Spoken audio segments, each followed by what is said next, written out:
no gold is not enough. Hello friends, it's your girl Bolanle Olaoye here. Thank you so much for allowing me to be with you. I pray the Lord will bless you and keep you. Shall we just pray? And so our Heavenly Father, we say thank you, we give you glory. Precious Jesus, have your way again this afternoon. Holy Ghost, take your place, and all praise and glory shall be given unto you. In Jesus' name we have prayed. Amen. All right, I'll be taking my text from the book of Genesis 38, verse 27 to 30. Genesis chapter 38, verse 27 to 30. When the time came for Tamar to give birth, it was discovered that she was carrying twins. While she was in labor, one of the babies reached out his hand. The midwife grabbed it and tied the scarlet strings around the child's waist, announcing, "This one came out first." Verse 29, but then he pulled back his hands, and out came his brother. "What?" the midwife said. "How did you break out first?" So he was named Perez. Then the baby with the scarlet strings on his waist was born, and he was named Zara. We're just looking into the case of a woman, Tamar. She was the daughter-in-law to Judah. When you read further, daughter-in-law to Judah. Judah had two sons, Er and Onan. The two of them died.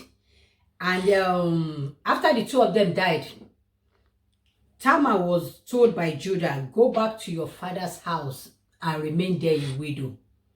And she did. And she did certain things. The Bible says she put on her widow, she removed her widow clothes. She dressed very well. She acted like an harlot and slept with the father-in-law. So I'm just telling you briefly, but that's not where we're going today. We're looking at two things today in the Bible. We're told that the brother pulled back his hands. The one that came out first did what? Pull back his hands. Then the other one, Perez, broke forth. So those are the two things that we're looking into today. But I pray for you today that every hand that is pulling back your destiny shall be cut off by fire in the name of Jesus. Every hand that said you will not make it, that is pulling you back, that said you will not get to your promised land, the Lord Almighty will deal with them in the name of Jesus. I'm going to look at it and say, what would have made him to pull back his hands? Something must have happened that made him to pull back his hands. Because the Bible says he came out first. The midwife tied a string around his hands to be able to identify it. They were twins. Oh, this is the one that came out first. But something happened. He pulled back, and the brother came out before him. The enemy of his glory pulled him back. The enemy of his glory, the people that did not want him to fulfill purpose, pull him back. And sometimes this could be people who are in your life and we don't know. The first one, I said, time waster. They don't have anything important to discuss with you. All they do is waste your time, drain your energy. They don't have anything profitable to discuss with you. They don't have anything profitable to tell you about how to move your destiny forward. But all they do is just they come around you to gossip. They come around you to discuss other people's matter. They come around you to pull you down. To pull you down. They pull other people down. They just come around you to discuss other people. They pull other people down. But most times we're not being careful enough that these same people that are pulling other people down, they're going to pull you down yourself. But people are not very careful. When they come around you to discuss, when they come around you to gossip about people, you don't care. You want to listen because many people are interested in listening to other people's issues. But you've forgotten that once they leave you, they're going behind you to pull you back. These are the kind of people that pull us down. They pull people back. The Bible said he pulled back his hands. But we're looking at cases of people in our lives that pull us back. They don't have what it takes to make you to move to your next level. They cannot add to you. I said that you need value-added people to your life. Value-added people, not value-subtracted people. Not people that subtract from you. Not people that remove from you. But you need people that can add value to your destiny. They don't have what it takes to move you to your next level. But they cannot add to your value. They don't like what you like. They don't like what you're doing. They don't like everything around you. but they know how to surprise. You need to run away from them. You need value-added people. I say it again, the third one, they are discourager. They discourage everything you do.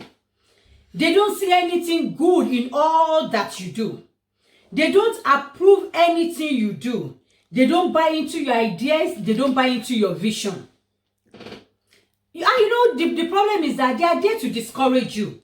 They are discourager. And they will not allow other people that are interested in your vision to come around you. They will not allow other people that are interested in your vision to follow you. They will not allow other people that are interested to buy into your ideas to come into your life.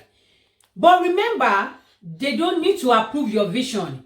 If God has approved your vision, their opinion does not matter.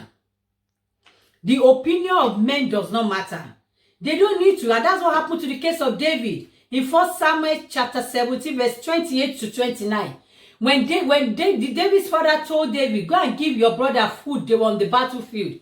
And when David got there, the eldest brother said, why are you here? Discouraging. But David did not allow the brother to discourage him. You need to run away from such people. And I mean you need to run away from them. The complainer, oh my God. They complain about everything. I mean everything you do, they complain about it. Anytime you share an idea with them, they already have a long list of people that have done it before and it did not work for them. They already know people that have failed. Maybe you want to go into a business, you share with them. They're going to tell you somebody that have opened a business and the business did not work. You need to run away from such people. The complainer, they are ready to pull you back from your destiny. When such people comes into our life, we don't want to do it again. And I have here the mockers. When people mock your dream or your vision, a lot of people pull back. And at the end of it, it is not their dream and it is not their calling. But remember that Jesus Christ was ridiculed. Jesus Christ was mocked throughout his lifetime on earth, but he refused to listen to them. He pursued his purpose. The mockers they are there to mock you, so that when you pull back, they're going to carry out that vision. When you pull back, they're going to do what you don't want to do. The mockers are in your life in order for you to move forward. They are part of the script. Where there's a script that has been written, we're all playing our part. The mockers are part of the script. They are there to play the script. They mock Jesus, even up to when Jesus was on the cross. The mockers still mock in Matthew 27, verse 36 to 34. They said, Shebi, you said you're the son of man. Why can't you save yourself? You said you would turn water into wine. Why can't you just do this? They mock Jesus. They're going to mock you. So look out for these people. They are the people that pull people out of their destiny. They pull you back. If the brother pull back because of these people, I want you to look out for them. They're in your life. They're in every ministry. They're in every church. They're in every workplaces. I pray the Lord will bless you. If you like the content of my video, why not subscribe to my YouTube channel? On Facebook, I'm Bolanle Olaoye. On Instagram, Bolanle Olaoye. On Twitter, I'm Bolanle Olaoye. On YouTube, I am Bolanle Olaoye. Subscribe to my YouTube channel. Click the notification button. Like all my videos, and the Lord will bless you. I'm waiting for your testimony. I'm going to hear your testimony very soon. And it shall be well with you. Stay blessed. A moment with Bolanle Olaoye. I will see you next week. Bye.